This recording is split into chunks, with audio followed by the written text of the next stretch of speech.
rain sodding camera. Total insult to the sport. By the way, on the game itself, I now expect Nobby to be fired as he has recruited so much dross like he did at Salford. There you go. Siddal's goal line defence in this was phenomenal from what I've heard. St Helens ain't got nothing on Siddal, let's put it that way. That's how good the goal line defence was, especially in the first half. What you could see through the rain spattered camera.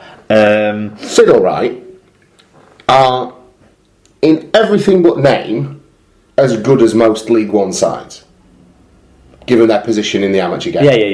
Yeah, amateur. How surprising this. Should we be surprised that they were able to keep on their own patch Toronto to such a low score and perform the way that they did? Should we be surprised? We shouldn't be surprised by the scoreline being so close, because it's phenomenal. But we shouldn't be surprised by the scoreline being so close. But actually, they put themselves under a lot of pressure on their own goal line in that first half, and we've stood it all. Right. And exactly. Yeah. That's what the point I'm making is that they're obviously a very classy loads of history made. Obviously, Ryan Burrows, is it? Burrows, anyway, was the first try scorer, a North American, and so from America. So that was great that the first Canadian Toronto Wolfpack try scorer was a North American, and then Fufu Moime made history being the first Toronto Wolfpack player to be sent off. It was their first professional, official, competitive game win as a club. So lots happening, but I think the biggest thing to take away was how good Siddal's goal line defence was. Yeah, bravo to them. Elsewhere, it was West Hall 16, Whitehaven 18, so a shaky one there for Whitehaven. West's Warriors were defeated 12 points to 26 at home against Haydock. Fryston 32, Keighley 50 points. I'm not incurring the wrath of anybody who includes MMA in their Twitter handle, particularly when we're talking about Friston or Fryston, whatever you want to call them. We don't need those boys coming around and starting on us. It was just chaos, wasn't it? Lots of brawling, lots of things to pick the bones out of for the RFL on that one. Newcastle, 18 points to 16 winners over Workington. Barrow were 60 points to 6 winners over Rochdale Mayfield. Dewsbury B were defeated 22 points to 12 by the London Scholars. York were 48 points to 8 winners over Egremont of Cumbria. It was South Wales 4, Oxford 18. Congratulations, Oxford. And the Gloucestershire Allgolds were 36 points to 18 winners over the North Wales Crusaders. Yeah, that's another good result for a southern side. Yeah, that's a surprise, and actually makes me think, should we change our game of the week for League One? Well, but at Eddington Wakes said, a cold wind saw the Crusaders go down 36 to 18. The story of the game saw Crusaders kick off, all goals return, Crusaders infringe on tackle 4 or 5, all goals kick to the corner and score on the next set. Repeat ad nauseum. Well, there you go. The North Walians could have scored a few more points if they could only catch, but an entertaining game with a decent crowd. All glad the season started. There you go. Wonderful. Alan Witts said, our friend Al, said, a great performance and result for the All Goals, who took charge right from the start, racing into a 24-0 lead. The whole team performed well and for each other, something that couldn't be said for last season. Early days, but very positive apart from the goal kicking, only 2 from 8 today. Yeah, Al's become a home and away stalwart for the All Goals. Good for him. At Lee All Goals RL says, a brilliant performance from 1 to 17, some great tries. If we kicked our goals, would have been 50 points, positive signs coming from Gloucestershire. This year, who said they can't play rugby league outside the M62? Come on, you All Goals. Good for you. And it was Hunslet 34, Coventry 0, and Doncaster 34, Mighton 6. Yeah, and Ethan O'Gorman watched this one, I believe in a reporting capacity for one of the websites out there. I think does he write for Serious About RL and the 18th man? Yeah, he does. I think he contributes to that, doesn't he? He's doing well, isn't he? A poor start from the Dons saw Hull-based Mitten score within... Mitten or Mighton? Score within the first... It can't be Mitten. Whatever, we're going Mighton, yeah. Score within the first 2 minutes. However, the Dons kept up their attack, coming out 36 to 6 winners. Full credit to Mighton, who have done the NCL and Amateur RL proud. Looking forward to Coventry next week. There you go, everyone. So that is last week in Rugby League well and truly covered. Let's take a look to the future now, as we bring you our predictions for round 3 of Super League.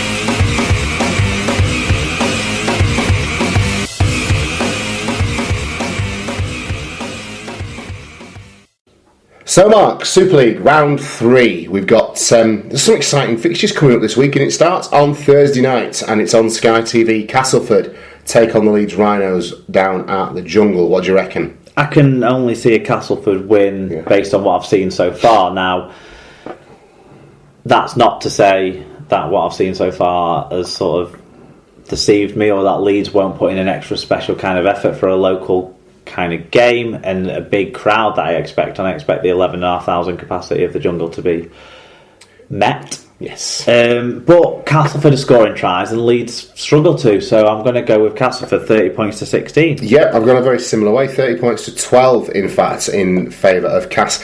Listen, there were some questions asked last week about Castleford in defence and whether or not they can fix things up in time. I don't think it really matters. I think Leeds are a poor proposition in attack in comparison to what they faced against Warrington, so I feel the same as you. At the same time on Thursday night then, Huddersfield take on Hull FC Huddersfield will be without Joe McGilvray and Okumatai as they take on Hull FC. And Hull FC might have a potential couple of players out through the disciplinary. Yes, so there'll be people missing for both sides, but what do you think to this one at the John Smiths? Very tough to call, I think. Huddersfield have leaned heavily on Jermaine McGilvray and actually, as it happens, Okumatai for try scoring. So that's probably weighed into my thoughts on this one, and I've edged it away from that. But if the two prop forwards are missing for Hull FC, that's damaging. They've ridden so much on Taylor and Watts' performances over the last 12 months. So I find it really hard to call. So I'm going with a close game, and I'm going to go 22 points to 20 in favour of Hull FC. I just think maybe 1 to 17 they'll be able to put out a slightly better team. Yeah, I've got a Hull FC win, less of a margin. I think there'll be a drop goal. I might change this one. Go on.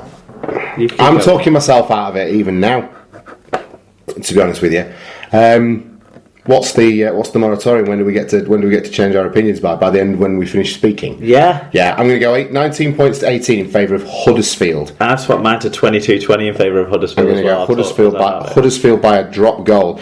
Hull just not finding Huddersfield finding ways to win at home against Wakefield last week. You just get a feeling in your water on this one. Let's go for a slender Huddersfield victory. Which takes us to... You almost feel like Huddersfield found a way to lose against Salford in a way, when they wasted some of their opportunities they had, rather than thinking smart. And so I think maybe if they've got that out of the system, maybe. I think we've landed on a sensible... 40 points to 10. So it's let's see then. Yeah, exactly. Okay, St Helens take on Wakefield on Friday night in front of the Sky cameras. I'm going to go with Saints, even though they're coming off the back of that defeat to Lee. I just fancy them at home. Too strong in defence for what is a impacted Wakefield attack when you consider the missing people like Ben Jones Bishop as well. I think Liam Finn might be injured as well, I read somewhere. So it doesn't bode well for Wakey away from home. The new scooting dummy half sensation, Liam Finn. Yeah, exactly. Who knew this young kid could do so much? So, St Helens for me, 24-10. Yeah, similar for me, 26-16 in favour of St Helens. I think that it must have been something else that I can't put a finger on because I wasn't at the game why they lost against Lee. And when you put them at home, when you think about normal service for these sides, I think Saints will win. I'm not going too high a scoreline just because I've not seen them do that yet. But well, the next game I am going to predict a high scoreline for. At the same time on Friday night, it's the Wigan derby. Hopefully, it's the bus stop derby. Hopefully, football team don't call us off. Yeah, that's it. If you're allowed to play, it'll be you could just go and play at the sports village, can't you? If not, that all seems to happen relatively incident free and without much complaint. So Wigan take on Lee Asterix at home on Friday night.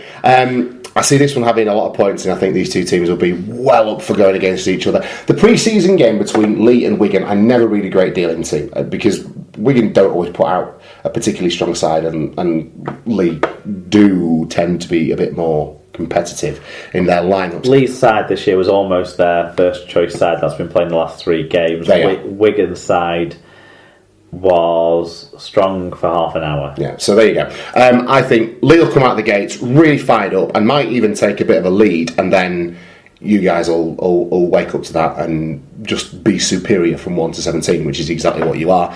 40 points to 20 in favour of the Warriors. High scoring fair for the people at the DW. I think we'll win. Or the LSV, depending on where you I think it will win, but I think it'll be closer. I've gone 28 points to 20 in favour of Wigan, and we do win games, but Lee will be rocking for this one. They've got to win off the other local neighbours, and now they'll be coming for us. They'll this is their cup final almost this year. In many ways, you feel, and some of the players. I mean, we didn't talk about Harrison Hansen playing well in that game too much, but by all accounts, he seems to really be going great guns.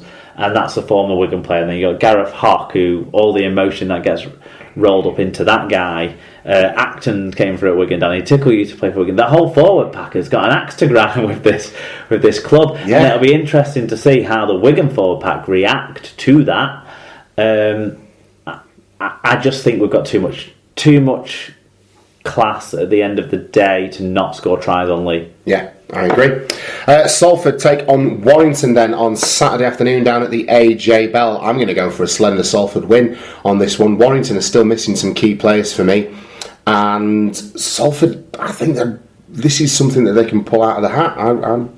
It's another one of these ones where I've got a feeling in my water. I don't think it'll be a massive victory, but I just think with Warrington kind of, I don't want to say they weren't clicking, because they did click at times against Castleford, but Salford will have come away from Leeds feeling hard done to, and they got a good result at Huddersfield the week before that as well, so take nothing away from them there.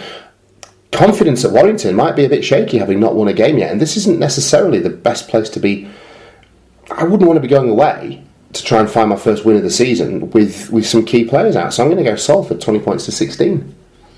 I'm going to go with Warrington. I think if Salford had won at Leeds, I might have been tempted to go at Salford, but because of the way that played out, Warrington are a good cover defence side. They've got speed in their outside backs and passion and covering ability, from some of those players, and then they've got fast players across the park like Jack Hughes and Darryl Clark and stuff in the pack. So I think any Salford break should be able to be run down. And if that's happening, Salford aren't converting on any chances they make against Warrington, the same thing will happen as Leeds, apart from they're coming up against a side that is better in attack than Leeds. So I'm going to run that sort of course, but Warrington to be able to score a little bit better than Leeds could. So 28-14 for Warrington. Okay, final game of the weekend then at 5 p.m. in the south of France. Catalan Dragons take on the Widnes Vikings. Top of 2 wins out of 2 for Catalan, and Widnes are done to or unlucky or valiant in defeat. I still think I'm going to find it really hard to tip against Catalan at home for much of the season, and in this one I don't even have to try particularly hard. 30 points to 18. I think Castleford will be Catalan, will be too strong for a Widnes side that might have they're just going to struggle to put anything competitive. I mean, they can put performances together and put points on teams, but they fall apart as well as they showed against you guys, and I don't think that they're going to go to France. When Wigan switched it on against Widnes, we scored with relative ease. Yeah, really. I mean, that obviously the golden edge. Your left edge. Stop. We're not doing that. We're not fucking doing that. It is hard for anyone to stop, but Widnes didn't have an answer to it, and I don't think Catalan will maybe be as fluent, but I think they'll be more. They'll compete better throughout the game than Wigan were able to. I just don't see Widnes. I don't see where Widnes will get the foothold. I hope I'm wrong, because I've got a great positive spirit for Widnes after last Friday night's experience. I think that guy coming around getting the kids for the mascots will be a memory that sticks with me all season. Yeah, it's one of my favourite moments of the whole year, to be completely honest. And so I want Widnes to do a bit better, but I see a Catalan win here, 20 points to 14. I think we're dealing with a different Catalan outfit this year, and they don't really care how they play. They want to win. Yeah. And that's the difference, isn't Yeah. it? Okay, so don't forget to make your Super Duper predictions then in that case, and to make changes if necessary. I don't see why we shouldn't be reminding people to make changes to the Dream Team lineups, Mark. We want to improve. But if you've got changes to make, then please feel free to do so, or forget, either way.